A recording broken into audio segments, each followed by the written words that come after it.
One of the most important relationships when you're building a B2B product is that of product management and customer success. Really making sure those two parts of the company communicate and work well together has been a critical part of how we've grown SafetyCulture.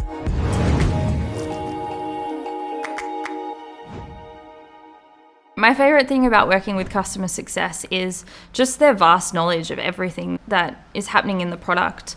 I'm fortunate enough that I actually came from customer success, and so I can really understand the value that customer success provides. They just have this different understanding of what our customers are doing in the product because they're speaking with them all the time. And they can also identify when things are not going very well. They will understand if something is irregular. From a success team, you need to want to know and find out what's going on because there is always so much stuff going on. Like I've joined so many whiteboarding sessions about what they're thinking about building and how they're going to bring it to light, and then I can bring my customer knowledge to it. You both need to want to give the information, but you also want to search it out as well.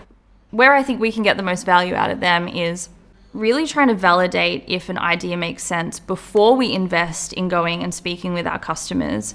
They can tell us straight away if there are specific customers that wouldn't like a certain thing or would love a certain thing. And they have so much more insight into how things work across a multitude of customers. We can only speak to so many customers, really. They're speaking to customers all the time.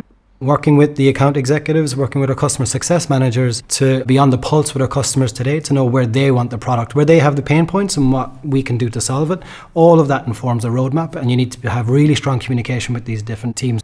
Thinking about how simple it will be for the frontline person to pick up on it is really important. So we don't put pressure on success teams or support teams so that they're getting 100 questions about how something works.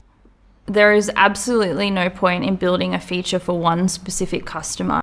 We need to be building stuff that makes sense for the majority of our customers. That's where we're going to get the biggest impact. Making sure the customer is aware that the product is not a custom-built solution. It is something that hundreds of thousands of people will be using. Listen to the customers, but set their expectations as well. It's hard sometimes to convey that. It's hard sometimes to have those conversations. My advice for all PMs, especially junior PMs, is go and meet your sales teams, go and spend time with them, understand what they're going through day by day, because those relationships are going to help when you have to have these tough conversations.